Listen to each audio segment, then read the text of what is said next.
Well, it's a cold day today, and I haven't really done anything much, so I suppose I should get myself organised and do a little bit of work. The horses are hanging around the stable. They're obviously a little bit on the hungry side, but they've got their hay there. And I better get myself started and start filling up water bowls.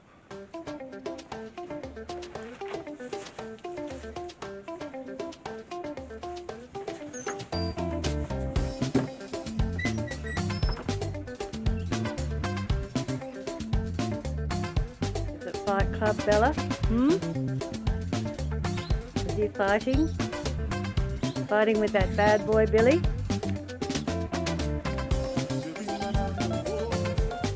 Yes. I saw your mug match.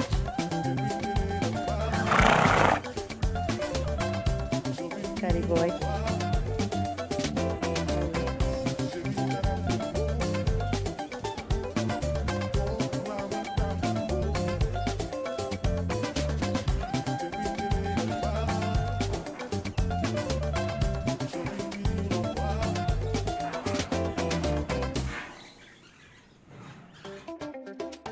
Anything naughty, Daddy?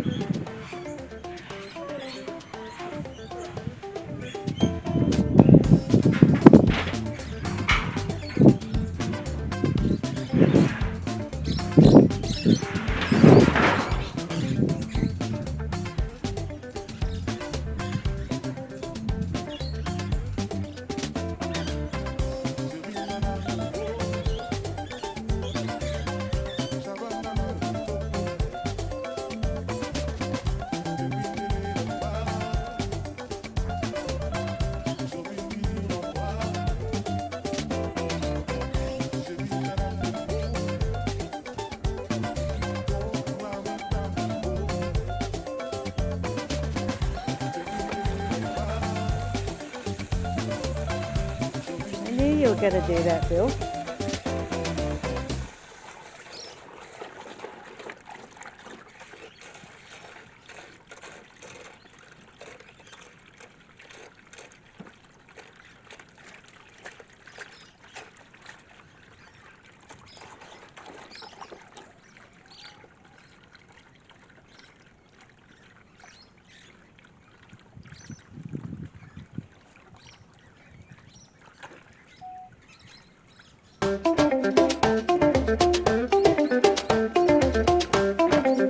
Why are you a naughty boy?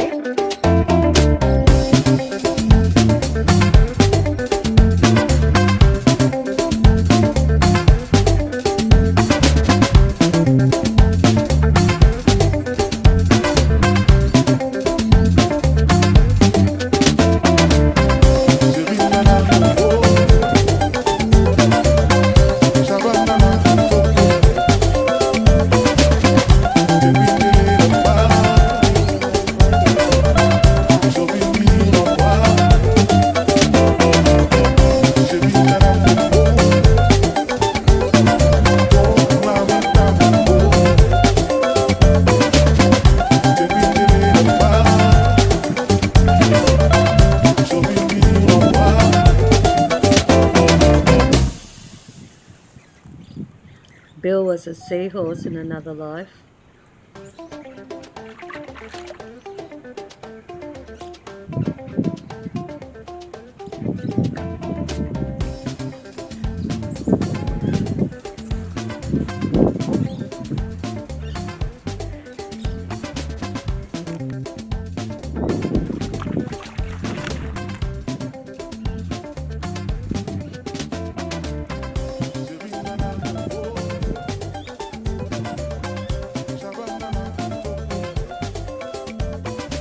The horse is waiting for me to get their lunch.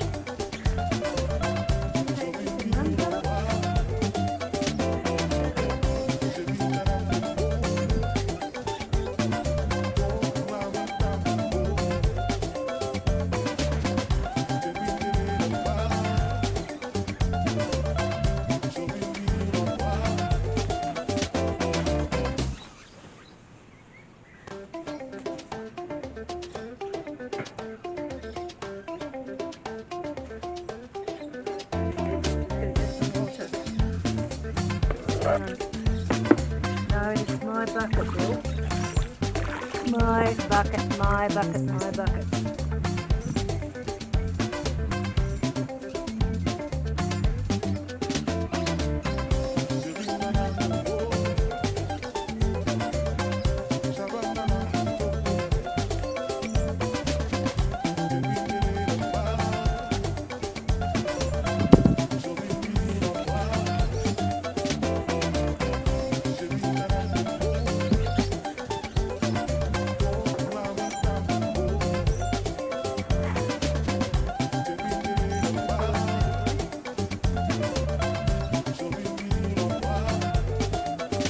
Here's yours, fatty girl. Well, I've just given the horses their lunch. It's bloody freezing today, and I'm feeling a bit lazy. I was going to do some work on Bill, but I'm procrastinating again, and he just wanted lunch anyway. Bella's happy to do nothing as usual, just be lovely to look at and do nothing else but just have cuddles and eat.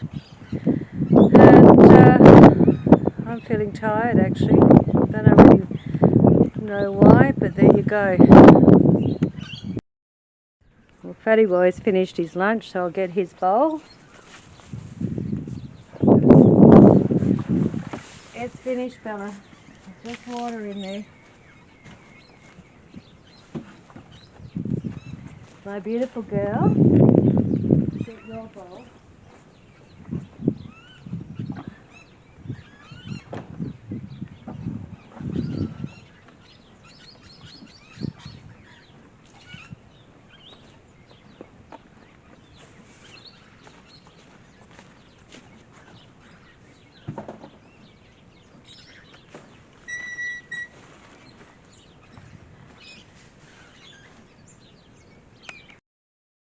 You know, having horses is a big commitment. There's always lots to do. There's always priorities. One of the hard things about, I suppose, taking on horses, and often I think to myself, you know, I really probably could handle another one or two at the most. It's just financially they're a huge commitment, and when I see people struggling, especially in the brumby world, because there's so many horses needing homes, so many rehomers under pressure.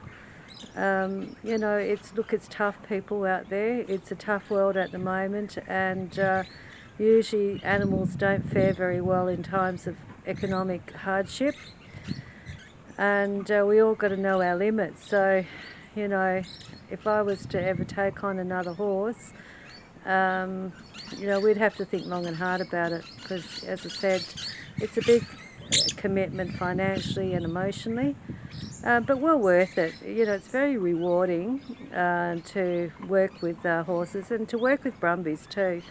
As I've said to many people before, when I started working on Bill, I was 95% blind, couldn't see anything other than just shades, couldn't see objects on the ground, couldn't see the TV even if I sat 5 feet in front of it. You know, I was really limited, and nowadays I just really appreciate being able to see the horses, and I was just really fortunate that with Bill I got a really good personality. I mean, when he came to us he was very shut down, so the horse you see today and all his antics is nothing like the youngster we got 5 years ago when he was you know, near death and shut down. So he's come a long way, but so have we. And you know, it's owning horses is a journey. Nothing easy about it. It's a lot of pleasure, but it's not easy. And just keep that in mind if you're contemplating buying a horse or taking on a brumby. Realise it's a big commitment, and sometimes it doesn't always go right. So have a backup plan, have a support base, join a group.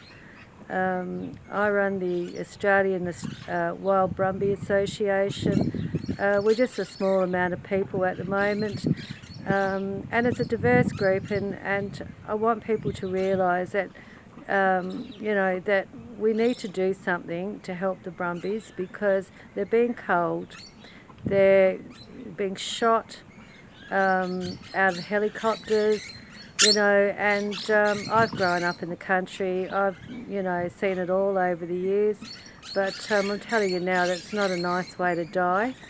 And there's better ways to manage our wild horses, and I think together we can come up with solutions.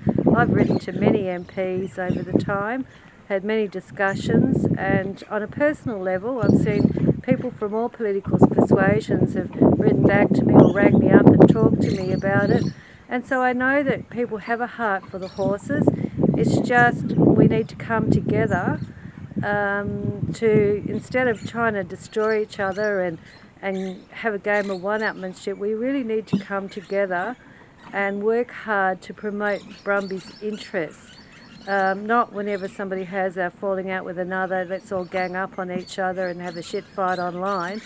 We need to get past that, and we need to put the brumbies first. If you haven't noticed, a lot of what I do with the horses is all off lead.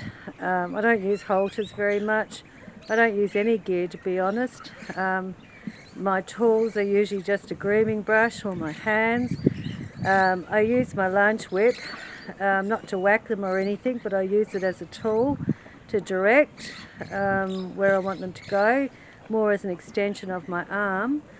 But that's the way I've worked with my horses. I started doing that 5 years ago because I couldn't see, and so trying to put halters and catch horses and work with them when you can't see what you're doing, it's really difficult. So you have to find alternative ways, and so nowadays with the horses I just take it for granted. But if I say to Bill, come here, or to Bella, come here, they come. A bit like when you tell your dog, come here, and the dog comes. I mean, they're not always obedient, but I certainly did a lot of what I call obedience work on the horses to get them to do what I wanted without me having to use any sort of physical force on them in any way or form. I mean, I do work with Bill on a halter and lead. I'm not saying that I don't, but it's not very often. I can get him to do most things for me without ever having to go down that path, and he will stand wherever I want him to stand in the paddock, whatever location. I have a round pen that I handmade, but it's never closed. Like, he can wander in and out at leisure, as can Bella. So when I've got them in there and they're doing work, you know, for me, I've not got any control over them, so I've not got any sort of physical barriers to stop them from leaving the scene if they want to. But the horses do what they want for me most of the time, because we've built up a communication level between each other, and there's a bond there, and it's always enjoyable for them, it's enjoyable for me, and that's just the way I am. I mean, yes, if I'm going to ride Bill, I put a bridle on him, but it's a bitless one. I don't use bits either. It's really just for me to hang on to and just to gently steer his head. Other than that, I'm not too fussed. The saddle I've got at the moment, it's no good. It was just a bloody cheap stock saddle that it's not the best fit. I'm going to try and find myself a cheap treeless saddle for a bit of a closer connection. Also, I've got to find myself make myself some kind of mounting and dismounting ramp, because my legs can't hold up my weight. And yes, my weight goes up and down like a yo-yo, but I have Graves' disease. I also have Hashimoto's, and I have hemochromatosis and fibromyalgia, so I'm often battling one over the other. And so nowadays I don't pay a lot of attention, you know, as long as I manage each one of them and keep them under control. I no longer care about whether I'm fat, whether I'm thin. What I care about is just the quality of life with my horses, and age is not something I really worry about either these days. You know, I'm not trying to be a beauty queen, and as you can see, most of the time when you watch me on camera, I'm in my bloody pyjamas or something, so no big deal. My video is about my horses and about promoting brumbies, about promoting horses in general. maintenance and just daily life. So if you've just joined my channel, thanks for coming along for the ride with me, and hopefully I'll keep you entertained, or Billy will, because he's the funny one. Bella and I are just the sidekicks.